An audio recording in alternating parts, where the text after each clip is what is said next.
Hong Kong, a city unlike any other in China. But things are changing fast in this glittering global financial center, along the gateway between East and West. Hong Kong is at a really crucial point in its history.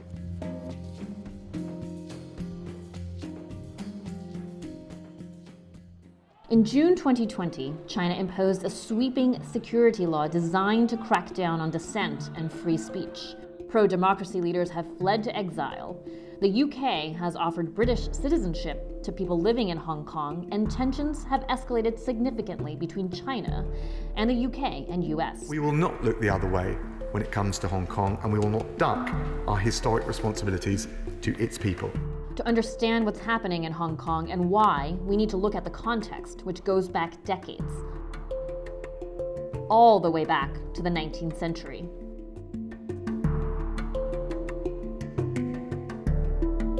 Hong Kong was a British colony for more than 150 years. Parts of it were ceded to the UK in 1842 after the First Opium War.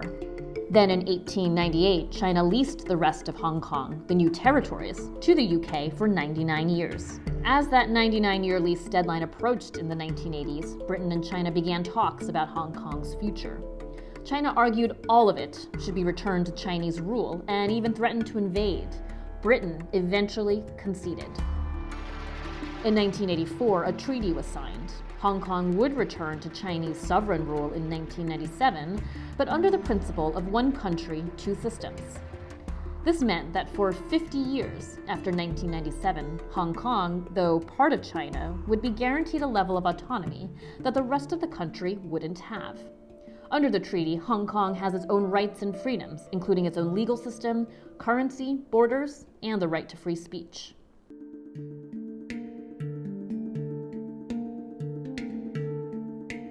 In 1997, a grand handover ceremony marked a new chapter for Hong Kong and its citizens. But in the years since, Hong Kongers have taken to the streets many times amid concerns that China was no longer abiding by the one country, two systems principle.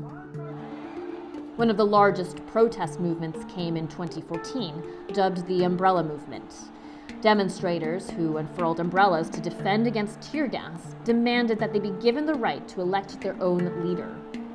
But after weeks of mostly peaceful protests, there were no concessions from Beijing and the movement petered out.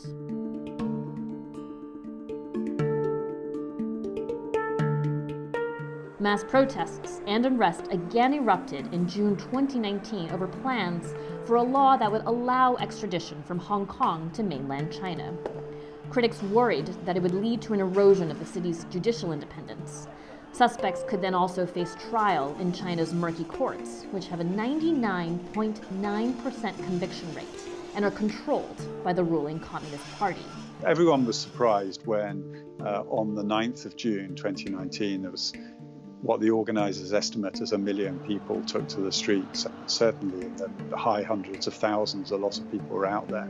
Yet the government still said they were going to push on with the bill, and I think that really sort of got people angry. They felt they weren't being listened to. I think that explains the scale of the protests to a large degree. The extradition bill was halted, then later fully withdrawn, but protests continued for months. By then, protester demands had grown to include wider democratic reforms and an inquiry into alleged police brutality.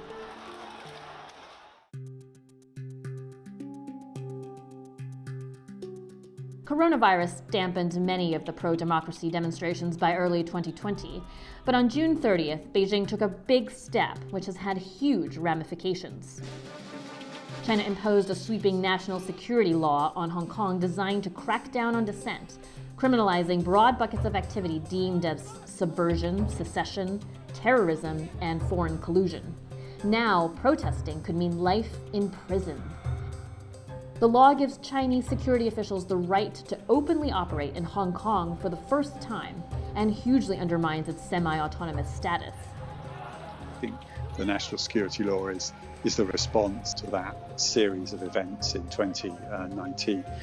It's sort of like an effort from Beijing to be more actively engaged in Hong Kong politics in a way that they can constrain some of the excesses of the opposition. They can constrain what they see as the very hostile sentiment undermining Hong Kong's stability and undermining China's sovereignty. That's the way they see it. And so I think this law is an attempt to try to push back against that. Critics say it's aimed at crushing the pro-democracy protests, and the UK accused China of breaching the 1997 agreement. In response, the UK has offered nearly 3 million residents of Hong Kong the right to move to the UK permanently. The passing of the security law was a pivotal moment, demonstrated in no small part by the fact that Nathan Law, one of the key leaders of Hong Kong's pro-democracy movement, fled to London. This is basically the end of one country, two systems, because there is no more two systems. The diplomatic crisis between China and the UK has heightened further with the UK suspending its extradition treaty with Hong Kong. Immediately and indefinitely. Foreign Secretary Dominic Raab said that the new security law imposed in Hong Kong by Beijing was a, quote, serious violation of the country's international obligations. So I think locally, Hong Kong politics has become more fragmented, more polarized, more radicalized over time. Sort of in the national context, Hong Kong's relationship with the rest of China, its relationship with Beijing has become more difficult, more contested. And Hong Kong, from a global point of view now, is finding itself sort of at the heart of the US-China Cold War. Whatever is going to happen in that relationship, things are getting worse and worse almost by the day at the moment. And Hong Kong is right bang in front of the center of that. Hong Kong's one country, two systems guarantee expires in 2047. But some are wondering if it will even last that long.